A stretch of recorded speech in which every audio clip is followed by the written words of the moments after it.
Headlines, news here on Al Jazeera after the listening post. Goodbye. As coronavirus continues to devastate the United States, the race to the White House goes on. Joe Biden has almost secured his place as the Democratic nominee. Can he beat Donald Trump? Join us to continue coverage of the US election 2020 on Al Jazeera.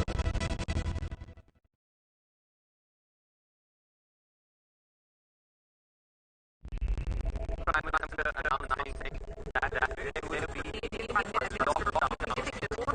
notice until the lockdown came into effect overnight.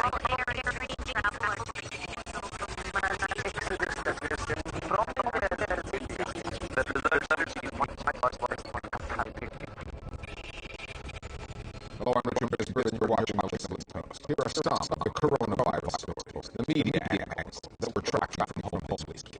India and the pandemic, much of which coverage is defined by politics and driven by religion. Reporters must choose their words carefully. Europe remains under lockdown, and EU countries are in a standoff with big tech over how to use data to track the outbreak. 3 photographers from 3 countries and the still images they are capturing tell the COVID-19 story. And finally, past self meet present self. Let's talk about the coronavirus. Do you want the good news or the bad news? India is now 1 month into the world's lockdown. Just hours before it was announced, Prime Minister Narendra Modi met with media owners and editors. He told them he wanted to, quote, serve as a link between the government and people to produce positive news stories. Simple request or task warning. In 5 years of working under Modi's BJP government, many media outlets have already been brought to heel. The coronavirus has also turbocharged a toxic pre-existing condition in the Indian news media, rampant Islamophobia on the airwaves. Some even accuse Muslims of creating the virus and then spreading it. As nonsensical as that narrative is, as unhelpful as it is, for the hundreds of millions of Indians tuning in, looking for actual news and information, it plays well with the BJP's nationalist base. Our starting point this week is the capital, New Delhi.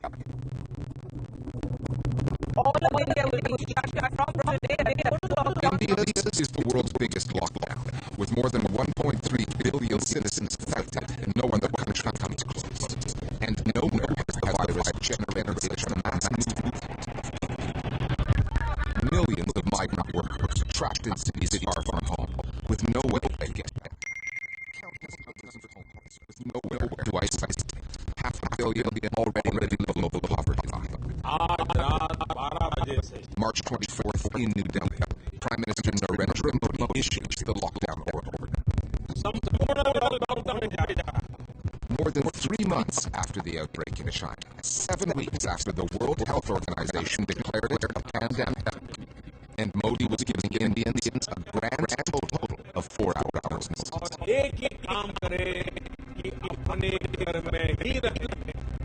There are 2 particular emergencies that India is dealing with at the moment. The disease spreading and its management, and the poorest of poor working in the informal sector, economic situation is in dire straits, and there's risk of mass starvation. The government has been saying that they are doing a stellar job and are prepared to meet both emergencies, and the reality on the ground doesn't quite match up. Early on in the lockdown, I was staggered by the fact that big corporate media, television channels in particular, Dr. Madan, my first question is to you. How bad is it right now? were not going out their studios to tell the story. Most of the programming was focused on talking heads, on doctors and academics and economists. The people who were hardest hit by this lockdown were the poorest Indian citizens who were not getting a voice in the story. It's heartbreaking to see little children, women walking like this hundreds of kilometers. So my focus became to just simply be out there and bring home the story of people who did not have a voice to tell their own stories. Just hours before imposing the lockdown, Prime Minister Modi met with the news media. Not with reporters. He hasn't granted them a press conference in 5 years. media outlets, to senior editors. You won't hear a word that Modi said. The video the government released was silent. He reportedly said that he wanted to see positive news coverage and that the Indian mass media should be the link between his government and the people. Well, I don't think it's the media's job to act as a link between the people and the government, but rather to inform people and question government. Prime Minister Modi there interacting with a bunch of media professionals. Any interaction with PM Modi, considering how rare they are, especially at a time like this, should be an opportunity to ask tough questions. This was March 24th. There were a lot of issues to talk about. A question about the migrant workers, for instance, would have been useful at that point. The TV editors who were invited to this conference, video conference, they did not ask a single question. It was some kind of spectacle that as Mr. Modi is known to do. He just wanted to disarm those critics by saying that he's conducting video conferences with the editors. And if you go to those news channels, you will find 99.99% there is absolutely no criticism of Mr. Modi's politics or policies. Rather, I would call them maybe an extension of the propaganda machine of the government. That is what most of the Indian media space has become since Narendra Modi's BJP came to power in 2014. Modi and the news outlets that pander to his Hindu nationalist base routinely do so at the expense of the country's more than 200 million Muslims. An Islamic missionary movement known as Tablighi Jamaat played right into their hands on the coronavirus story. In mid-March, its members gathered in the thousands in New Delhi. Some had traveled in from East Asia. India's lockdown order would not be issued for another week, but the Modi government was preaching social isolation at the time. The Tablighi Jamaat chose to ignore that guidance. This congregation takes place around 30th of March in India's capital. And an estimated 30% of all cases in India have been traced back to people who attended this congregation. Now, I happen to interview the lawyer and spokesperson for the Tablighi Jamaat. कि जमात की तरफ से क्या गलती हुई आप क्या जमात की तरफ से वो गलती हुई है जो हमारी सरकार की तरफ से गलती हुई है कि He literally did not express any remorse, any embarrassment, any regret. And it made someone like myself, who considers myself ferociously secular, very, very agitated. The management, its leadership has a lot to answer. That said, the Tablighi Jamaat cannot become a snare in any Muslims who had nothing to do with the congregation. They spread themselves across mosques in India.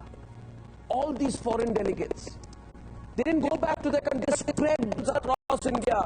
This criticism is taken to an extreme in India and used for vicious Muslim propaganda, calling the entire community a super spreader. क्या निजामुद्दीन में जो कुछ घटा वो क्या वो corona जिहाद था?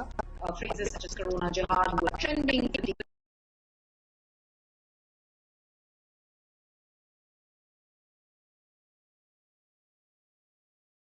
Is on end, and the rumors were just unbelievable, saying it was a form of only war against India.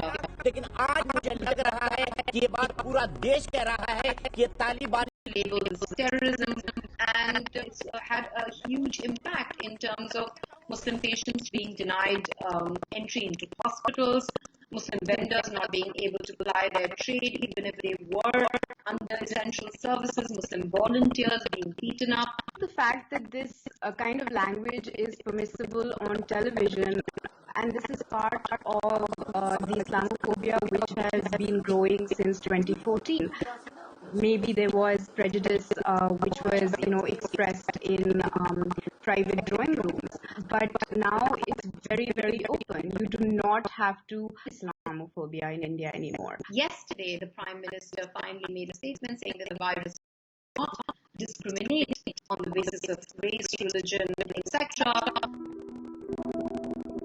On the COVID-19 story, the Modi government has tried some heavy-handed information control. It asked the Supreme Court to prevent the publication of any coronavirus news that was not officially approved. The court rejected that. Then there are the state governments also trying to pull the strings. The one in Uttar Pradesh permitted sizable religious gatherings, Hindu ones, after the Tablighi Jamaat met in Delhi. When The Wire, an independent news site, reported that, its editor was summoned to court. The basis for the charge? One quote had been misattributed to the state chief minister instead of the priest who actually said it. The Wire. It is slightly troublesome to go through these measures which are in place at churches this Sunday throughout South Korea, but they are nonetheless thankful that they can once more return to their churches. I'm a bit concerned, but it feels we're getting back to normal to a certain extent. I feel grateful and moved that we're back in church. It made me realize that we took it for granted, and that was wrong. This is being seen as a further sign of life returning to something like normal once more. And indeed, the figures seem to bear out the fact that the worst seems to be behind South Korea, with only a few new cases being detected every day, and most of those coming from outside. The concern for the authorities now, though, is that a sense of complacency or fatigue sets in, allowing a resurgence which nobody here wants to see.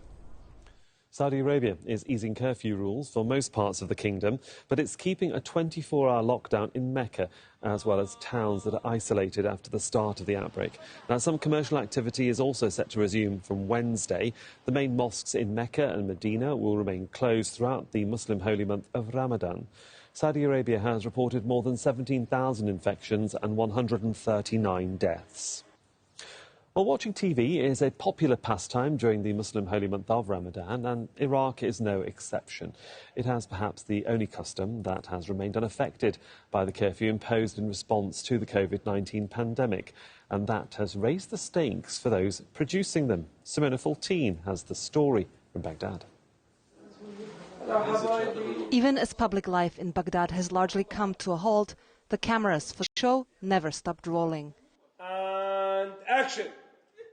It was scheduled to air during the fasting month of Ramadan, a prime time for television across the Arab world. And so the director has found ways to overcome the COVID-19 lockdown.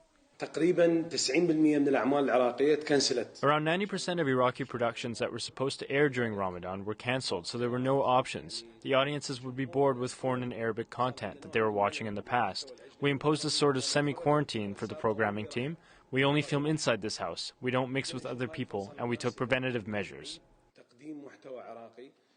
The name of the satirical comedy is Wilayat al-Batih, which translates Estate of Melons. A local expression used to describe a chaotic situation, it alludes to the lack of stability in post-2003 Iraq. The sketches tackle everyday issues such as corruption and the impact of conservative norms on society. Darling Abu Taha, stop sending messages. You call me sister, but then you send messages past midnight. Recorded in Iraqi dialect, it has gained popularity over long-established Turkish and Egyptian series. We managed to use a language that appeals to all classes of Iraqi society, so the audience will see us as one of their family. They'll say, yes, this old lady is like my mother, or that character like my brother. TV series have always been an integral part of Ramadan, but the crew hopes that this year their efforts will help lighten up evenings for people stuck at home. The curfew has been lifted during the day, but it remains in place in the evening, which is when people usually gather to break their fast. That means that many cherished Ramadan traditions cannot be observed this year. We join one family at their home as they prepare for the first iftar, a meal to break their daily fast. Delightful aromas waft through the kitchen, and there's no shortage of mouth-watering dishes spread on the table. But Shahad, mother of 3 and soon to give birth to a 4th son, misses her extended family. It's Ramadan, so normally we should be at my grandfather's house, but we can't go. Later in the evening, the men in the family would usually head out with their friends and relatives until late at night. Ramadan is known for coffee shops and playing games in public. It's all about the gatherings. I would usually go to a coffee shop to have shisha, but this year I cannot do that as all the coffee shops are prohibited. And so watching TV is one of the few entertainment options left. After their meal, the family tunes into Latih. It's a rare occasion to smile, and one of the few traditions that have not been appended by the coronavirus pandemic. Simona Faltin, Al Jazeera, Baghdad. And for all the up-to-date news on the global pandemic, you can of course log on to our website at aljazeera.com. It's updated throughout the day.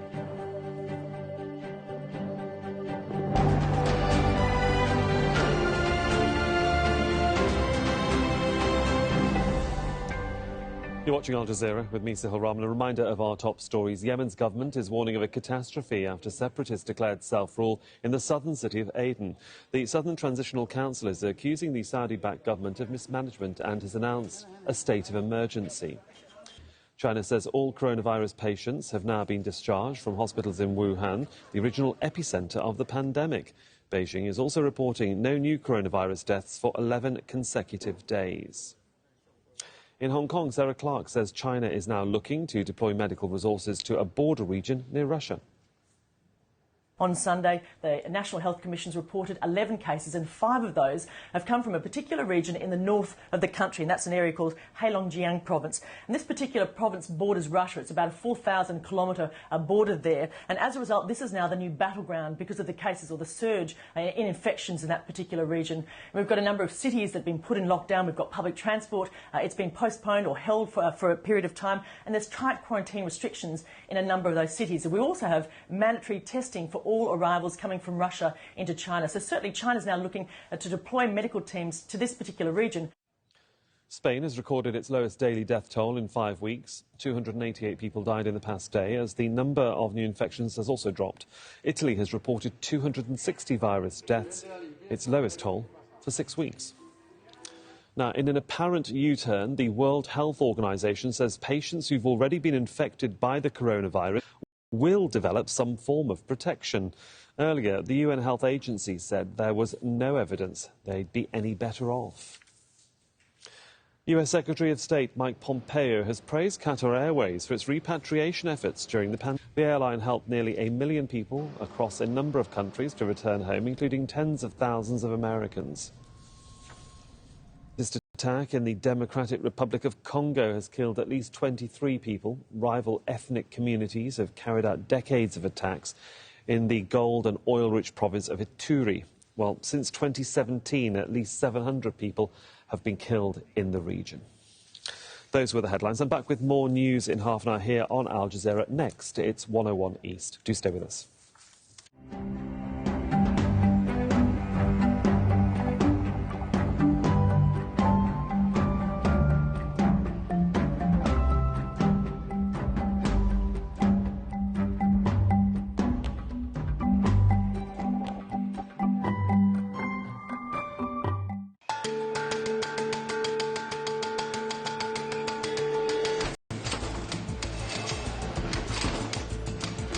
It's a factory that 8 hours a day, 6 days a week.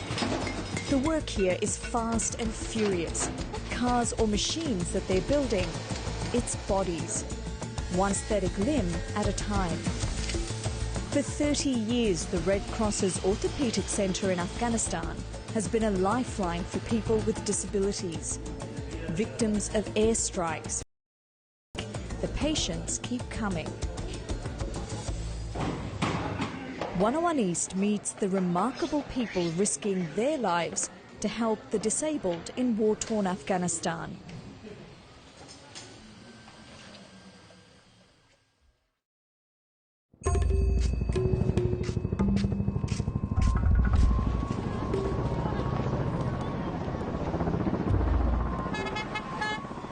Sunday morning in the Afghan capital, Kabul.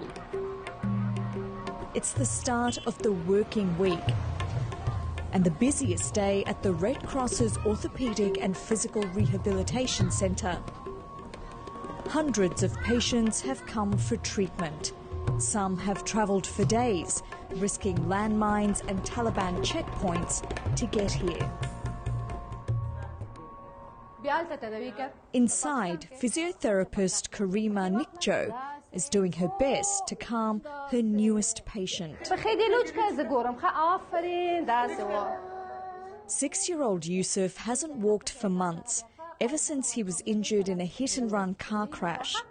زه یوازې پښې معاینه کوم هیڅ مشکل نه ده ښه مشکل نه ده زه یوازې پښې ګورو دلته پیچکاري نه ده عملیات نه ده هیڅ شی نه ده ښه زه معاینه کوم تاته هغه یوازې هیڅ شی نه کوي. His grandmother says he's already been through several painful surgeries. He's now terrified of doctors. زه ورو ورو تاسو سره کار کوم وګوره هیڅ شی زما په لاس کې پیچکاري نه ده دوا نه ده پاسمان نه ده هیڅ شی نه ده زه د تا په خط خلاص کوم داسې دې ځای نه تو خپله وښایه کوم ځایداد کې دې ځایداد کې دې ځای نه درد کې دا بل په خوا وښایه آفرین. It's Karima's job to help Yusuf walk again, but it won't be easy.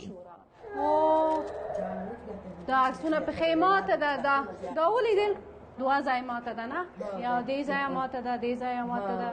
His legs are a mangled mess, but she's more worried about the scars she can't see. The child is very sad because other child is they walking, they running, they playing, but he's always sitting on the wheelchair. He thinks maybe he will never walk. Despite his injuries, Yusuf is very lucky. Outside, we meet his 16-year-old uncle Isra, who lost his leg in the same accident. He and Yusuf were waiting for a bus home from the market when a speeding car ploughed into them. The driver tried to brake, but the car started flipping. Yusuf was hit and went flying into the ditch. I was pulled below the car, and my leg went under the wheel.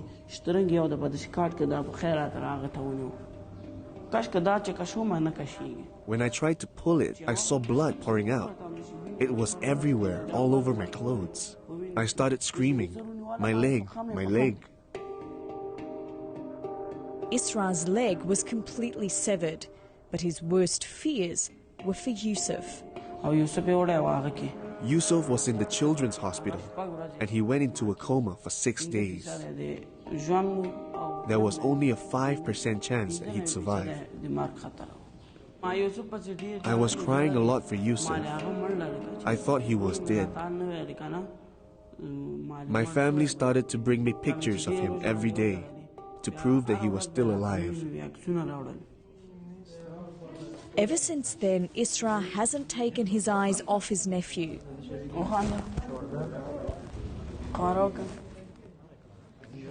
Yusuf's muscles are so weak that he's going to need leg braces to help him stand.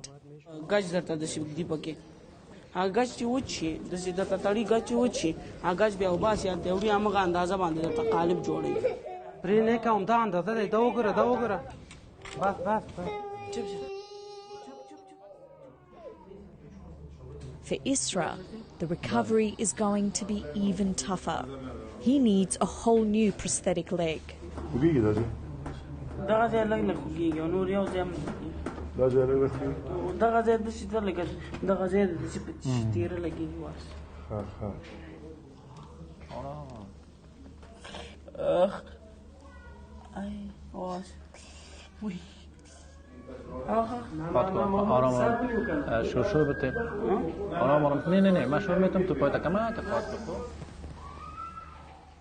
ما سر کار میکنیم تا اون وقت باز برای زنگ میدونیم که بیا کدام طور صحیح است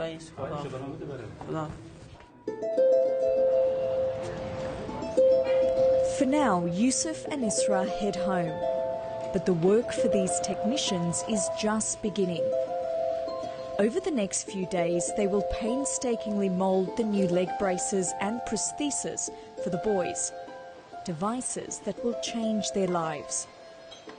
In the 30 years that this program has been operating in Afghanistan, they have made nearly 200,000 artificial limbs and treated almost 180,000 disabled patients. The only place they can get help is here at this Red Cross Centre. I haven't seen another place that provides this kind of free service.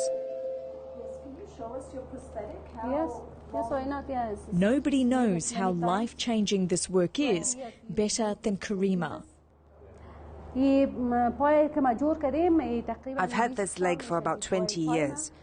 I've never asked for a new one because I'm used to this. Are patients surprised when you tell them that you have a prosthetic leg? When my legs are covered, nobody notices anything. When I show them my leg, they're totally surprised. They don't believe that with an artificial leg, they can walk normally. But then I show them. I tell them, see, my leg is artificial, but I still come here and work. Karima first came to the Red Cross as a 13-year-old patient. At the time, Kabul was engulfed in a deadly civil war. She was shot in the leg 4 times while walking home from her grandmother's house. When a woman becomes disabled, she becomes invisible. People think she can't do anything. It was hard for me to accept this situation. I couldn't accept it. I could have killed myself.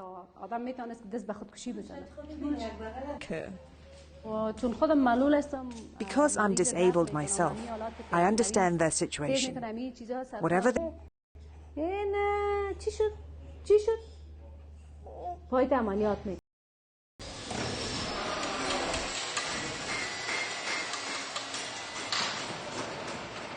The centre has a policy of hiring people with some kind of disability. Just like their patients, some of the staff have been crippled by illnesses like polio. Many, like Karima, are victims of the country's relentless war. For as long as I can remember, there has been fighting in Afghanistan, and it will never end. Day by day, the number of our patients is growing. It's because of the war, landmines, suicide attacks, rockets.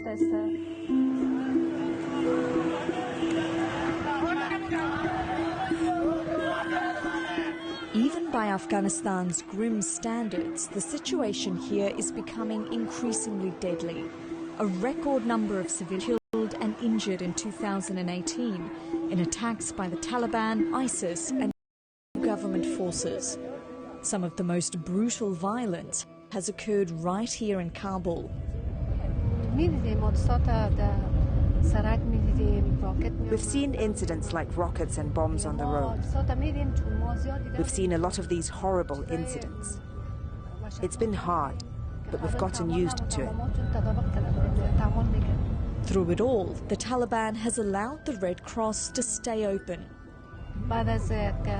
A month after they took power, the Taliban came to our center. They visited the male and female departments. They were satisfied with our work. Carried on without problems. But in Afghanistan, nothing here that the Red Cross will no longer be protected.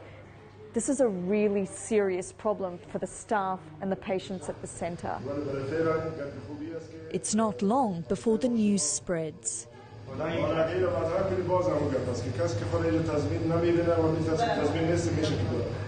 In the women's department, Karima is also briefing her team.